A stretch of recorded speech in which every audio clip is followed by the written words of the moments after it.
Hello traders, how are you? कैसे हैं आप लोग? दोस्तों आइए आज के एनालिसिस से चालू करते हैं। तो सबसे पहले हम यूरो यूएसडी के ऊपर बातचीत करेंगे।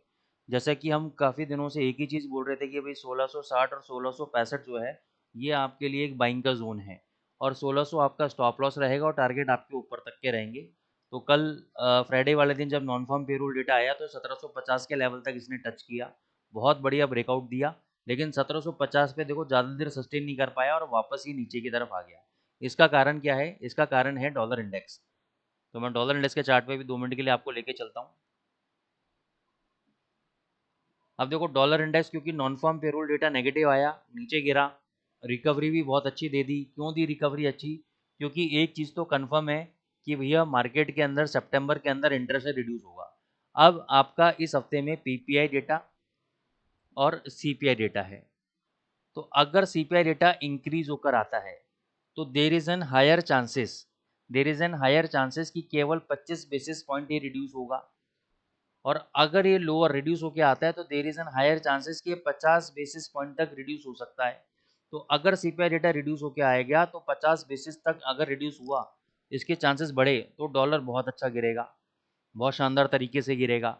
ठीक है ना? और अगर केवल 25 बेसिस पॉइंट ही रिड्यूस हुआ तो डॉलर गिरेगा नहीं, भाग जाएगा, क्योंकि इतना तो न्यूज़ ऑलरेडी डिस्काउंटेड है। इसलिए मार्केट में जबरदस्ती जैसे डॉलर नीचे आ रहा है तो बार बार ऊपर जाने की कोशिश कर रहा है।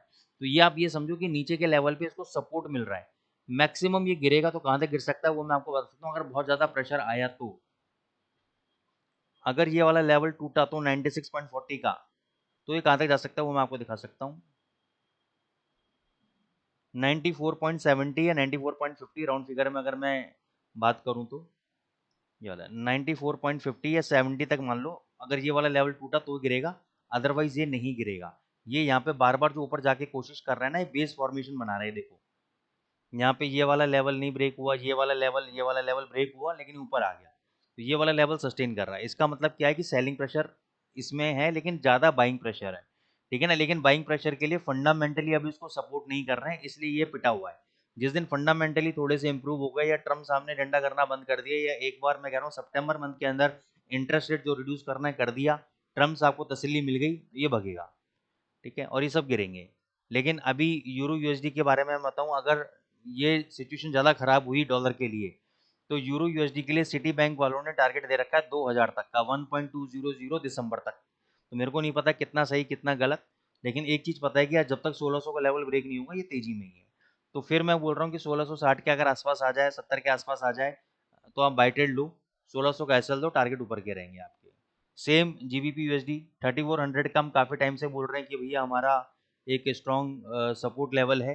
3400 का लेवल जब तक ब्रेक नहीं होगा ये बाई कर सकते हो। देखो लेकिन अब मज़ेदार वाली बात क्या है, जहाँ से गिरा था वहीं से इसने लिक्विडिटी स्वीप करी और नीचे आ रहा है। तो यहाँ पे एक शॉर्ट पोजीशन मेरे हिसाब से तो बननी चाहिए इस वाले हाई के स्टॉप लॉस के साथ, और टारगेट 3450 तक के नीचे तक के टारगेट आप ले सकते हो। तो मेरे हिसाब से छोटी क्वांटिटी यहाँ पे शॉर्ट मारो, 3550 का एसएल रखो, टारगेट 3450 तक के आप टारगेट लेके चल सकते हो।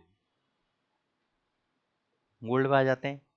गोल्ड 3600 के लेवल दिए थे, कितना आ गया? 3600 आ गया। अब क्या है? अभी देखो इसका रेंज बता देता हूँ आज का रेंज है इसका 3572 और ऊपर 3600, इस रेंज के अंदर ट्रेड कर रहा है। तो दो तरीके से ट्रेड हो सकता है इसके अंदर, कि जितना इस सपोर्ट लेवल के आसपास आए, ये 70 ले लो राउंड फिगर में, जितना इस लेवल के आसपास 75 76 77 आता है वहां पे आप बाई करो। और अगर 3570 के नीचे 5 मिनट का कोई भी कैंडल बंद हो गया, उसके लो के नीचे शॉर्ट मार दो, फिर ये 3550 तक आएगा।